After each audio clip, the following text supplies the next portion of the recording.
everyone, my name is Amanda Miller and I am one of the registered dietitians here at the Wellness Center and at Berkeley Medical Center. So today I just wanted to talk with you a little bit about the relationship between nutrition and cancer prevention. So we know that some of the risk factors leading to the development of cancer are out of our control, such as genetics and environmental factors. But the good news is that we also know that up to 50% of the risk factors that can lead to the development of cancer are factors that are within our control for most people.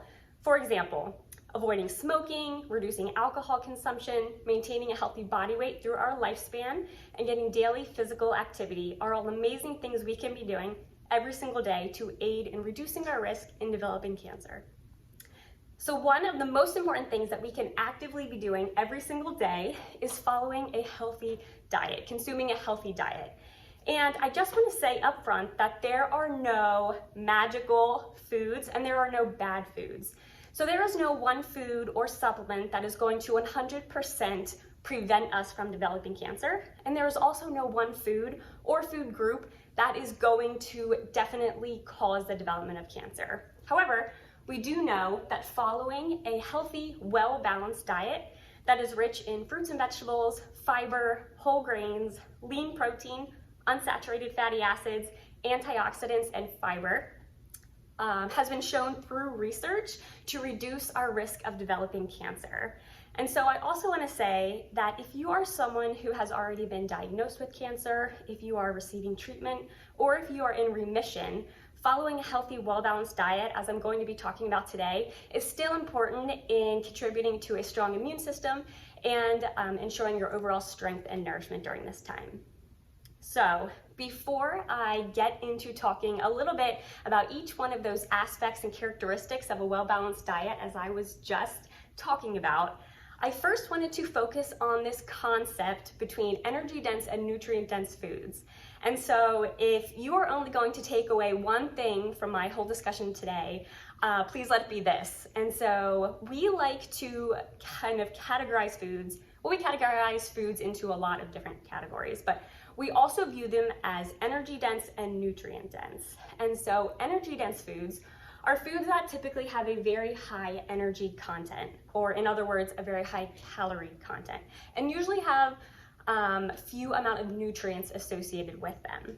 On the other hand, we have nutrient-dense foods, and nutrient-dense foods usually have a very high nutrient content, including vitamins and minerals, antioxidants, phytochemicals, fiber, water, and typically have a lower amount of calories associated with them.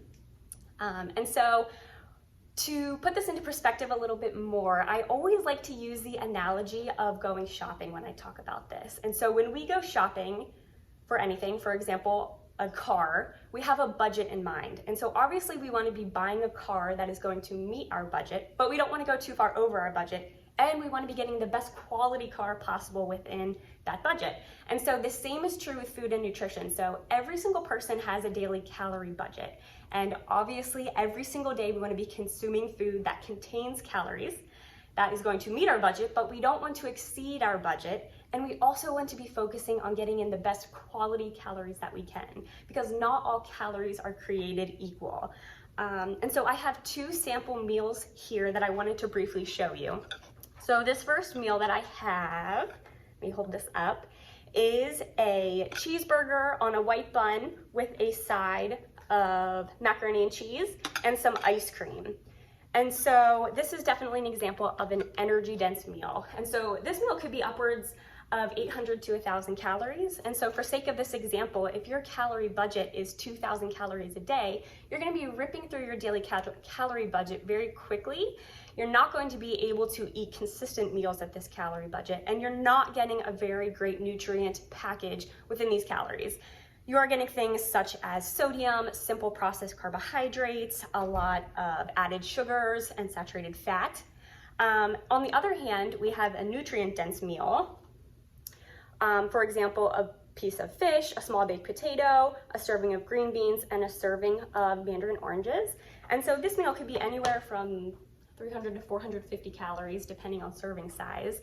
And so you're going to be able to eat at least 3 meals a day at this calorie budget and you're getting a huge nutrient package. So you're getting a lot of unsaturated fatty acids, lean protein, omega-3s, potassium, vitamin C within that lower calorie range. So as I transition into talking about specific categories and aspects of a well-balanced diet, just keep this in the back of your mind. And as you make food decisions and food choices every day, try to think to yourself, are these the best nutrient-dense foods that I can be consuming? And if it's not, what nutrient-dense foods can I be including? So now I would like to transition into speaking about the specific aspects of a healthy, well-balanced diet. And so to do so, I often like to use the plate model. This is called My Plate. It's a very straightforward, easy model that helps us to make sure that we are hitting all of those essential food groups in our daily diet and ensure that we are eating a well-balanced diet. And so the first groups that I would like to speak on are fruits and vegetables. So fruits and vegetables are arguably our most nutrient-dense food groups that we have. They are extremely complex foods. They have a very high content of vitamins and minerals, antioxidants, phytochemicals, and other bioactive substances associated with them. They should be consisting of 50% of every meal. And so obviously we should be consuming fruits and vegetables in the largest amount as compared to our other food groups. And so I encourage you to try to focus on your fruit and vegetable servings first at every meal. A lot of people tend to focus on their protein serving, which is definitely important. I'm going to speak on that in a few moments. But because fruits and vegetables are taking up the majority of our plate, they are one of the most important things that we need to ensure that we are consuming at every meal. So not only are the bioactive substances within fruits and vegetables important as they help to reduce our risk of developing cancer, but also indirectly through their ability to help us maintain a healthy body weight. And so if you caught my colleague Lindsay's discussion on the relationship between weight management and cancer prevention, we know that there is a correlation of having an overweight or obese weight status to 13 different types of cancers. And so because fruits and vegetables have a very high fiber and water content and a low calorie content, we are able to eat them in large amounts, which we should be, and they are going to help us feel full and stay full longer, therefore ideally helping us to not eat as many or help us to prevent overindulging in other energy-dense foods. I also want to briefly talk on legumes right now because we kind of put them in this category. And so legumes, for example, include kidney beans, pinto beans, black beans, white beans, chickpeas, lima beans, lentils, edamame, and other soy products.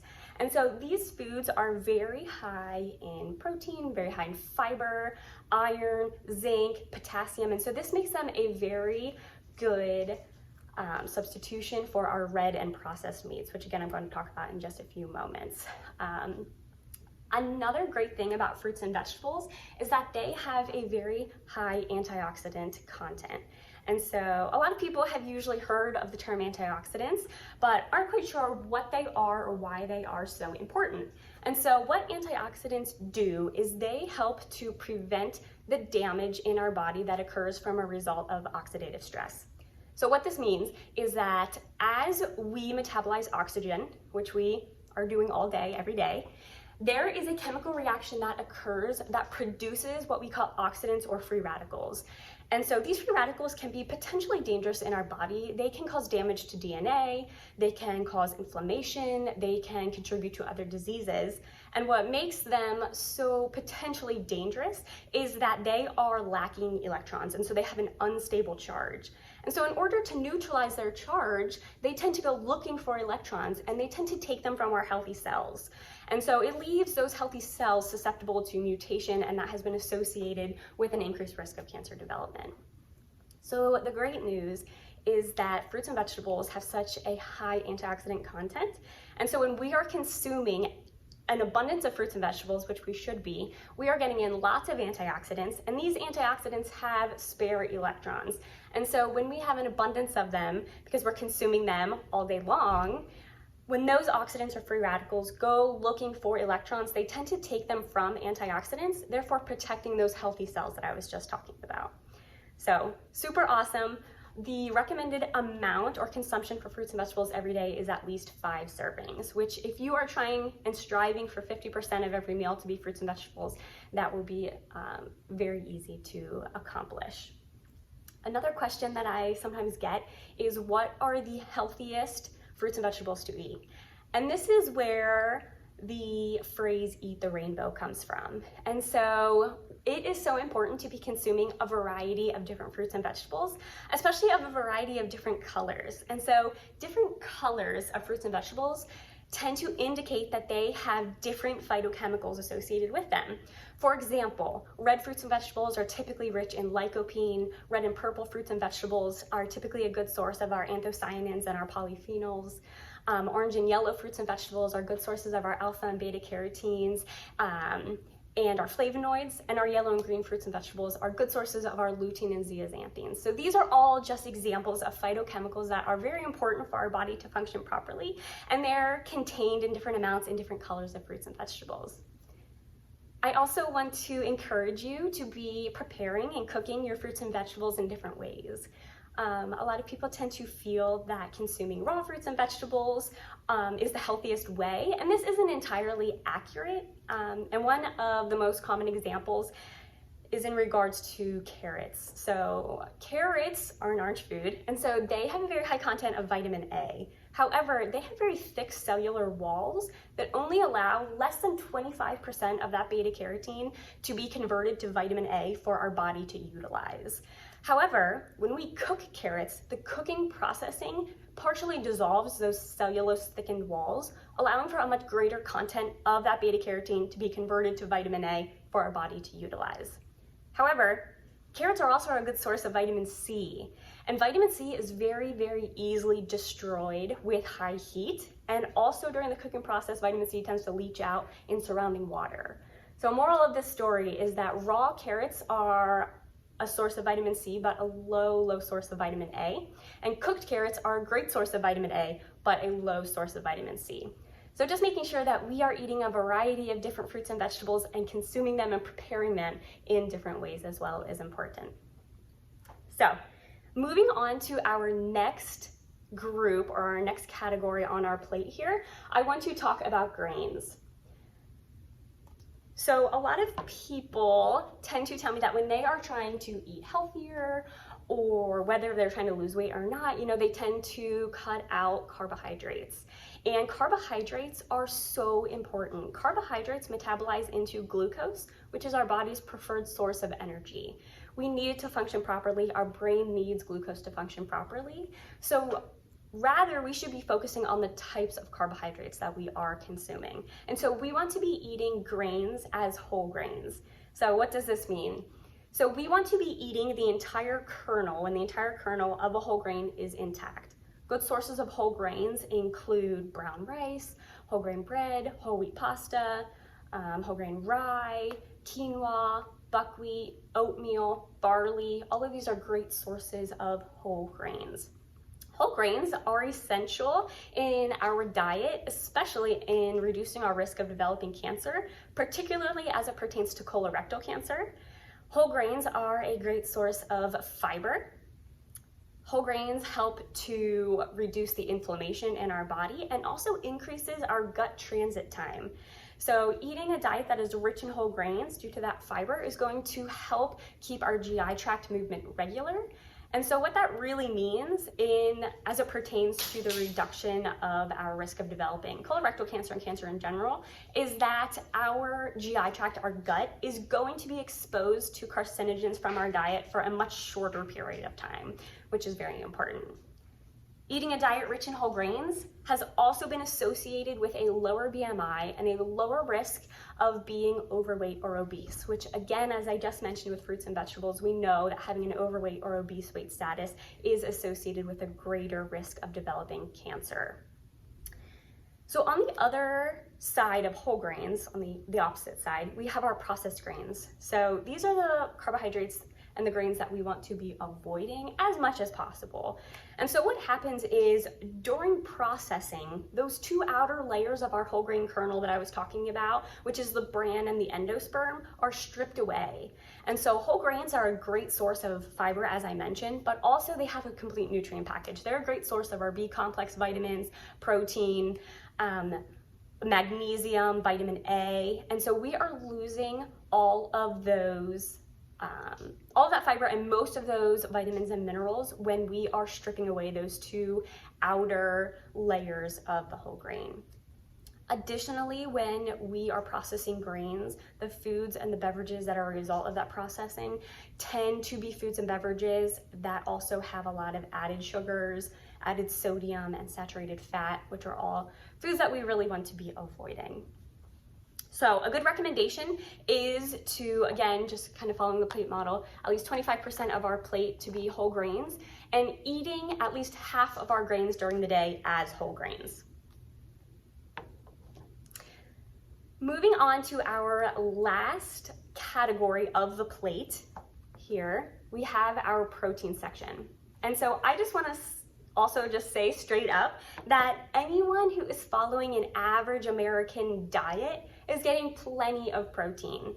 So a lot of people, again, when they tell me that they're trying to eat healthier, the first thing that they say is that they are trying to bulk up their protein. And for the most part, we don't need to be bulking up our protein intake. Most Americans are getting plenty of protein. However, we should be focusing on where that protein is coming from.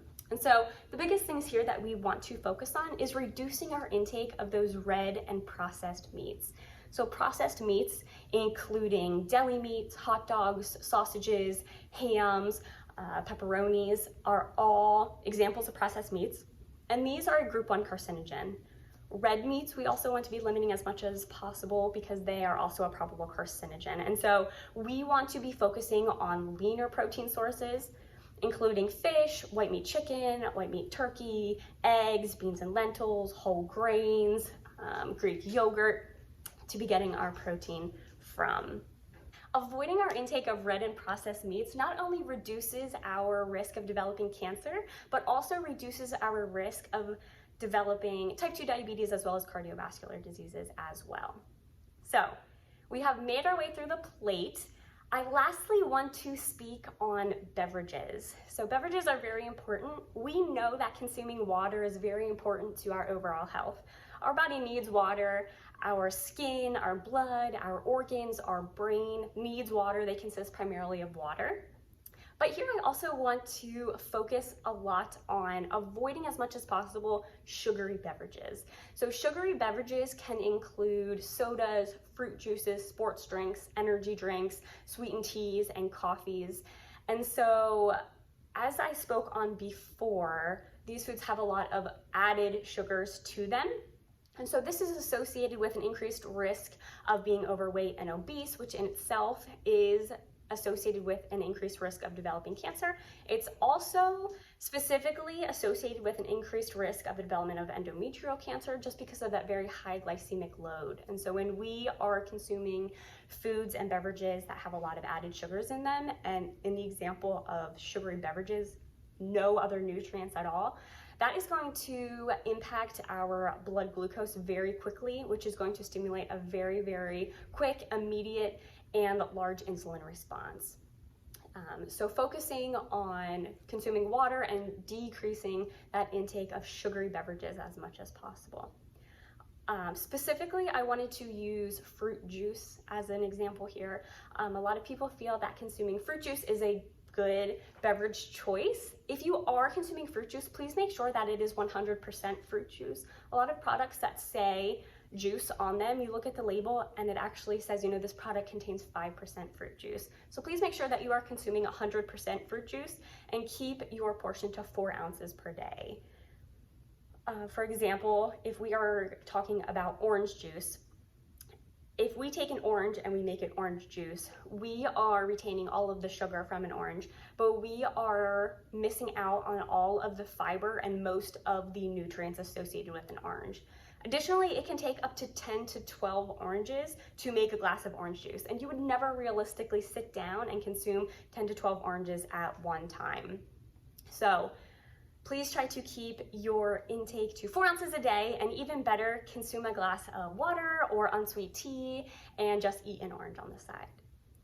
Furthermore, speaking on beverages, is alcohol. So we know that alcohol has been associated with an increased risk of developing 7 different types of cancers. Alcohol and restricting alcohol consumption is deemed as the 3rd modifiable risk factor, right after tobacco use and excessive weight. So the goal here is for as minimal alcohol intake as possible. If you are choosing to drink alcohol, please keep your alcohol consumption at a maximum of 2 drinks per day for men and 1 drink per day for women. So this is all of the content that I wanted to cover with you today. In conclusion, we know that 60% of the energy, of the calories that is consumed in US households is coming from heavily processed foods. We know that heavily processed foods are associated with an increased level of saturated fats, sodium, simple processed carbohydrates, as I was speaking on, added sugars, which are associated with an increased risk of development of cancer. So just try as much as possible to consume whole foods and keep your diet well balanced, as we have been speaking about. If you are listening to me speak and you feel like your diet is just so different from what I'm talking about right now, try to just start making small changes at a time. It can be very overwhelming, especially if you are new to kind of thinking about your nutrition and the foods that you're eating, to try to make a lot of huge changes at one time. So instead of trying to model this plate model exactly, maybe just try making sure that you're consuming 1 serving of vegetables at every meal. Also, when you're setting goals for yourself, try to focus on nutrient-dense foods that you can be including, rather than focusing on foods and beverages that you should be excluding from your diet. So instead of saying, I need to drink way less soda and sugar, try saying, I need to drink more water. Or, I need to eat less red meat. Try saying, I want to aim for more plant-based protein sources. And as you focus on these more positive changes, I promise you that those negative kind of food traits and habits will fall into place. So lastly, I wanted to just kind of run you through a 1-day, 3 meals, breakfast, lunch, and dinner, of just what some good, healthy, well-balanced meals can look like, to show you how straightforward it can be to eat a healthy, well-balanced diet, including all of the aspects of a well-balanced diet that I have been talking about. So starting with breakfast, we have 2 servings of fresh raspberries, half a cup of oatmeal, which is our whole grain, and a low-fat cheese stick, which is a good source of protein. Moving on to lunch, we have a small salad with an oil and vinegar dressing, 1 tablespoon, an apple, 5 whole grain crackers, and 3 ounces of chicken that you could eat on the side or cut up and put in your salad. So for dinner, we have a 2-ounce piece of fish, a serving of green beans, a serving of mandarin oranges, and a small baked potato. So this baked potato is a good example. This is not considered a whole grain. It's more considered a starchy vegetable. So our starchy vegetables, such as potatoes, peas, and corn, is where we would want to put in that grain section on our plate. So I hope you got a lot out of this discussion today regarding the relationship between nutrition and cancer prevention. Thank you.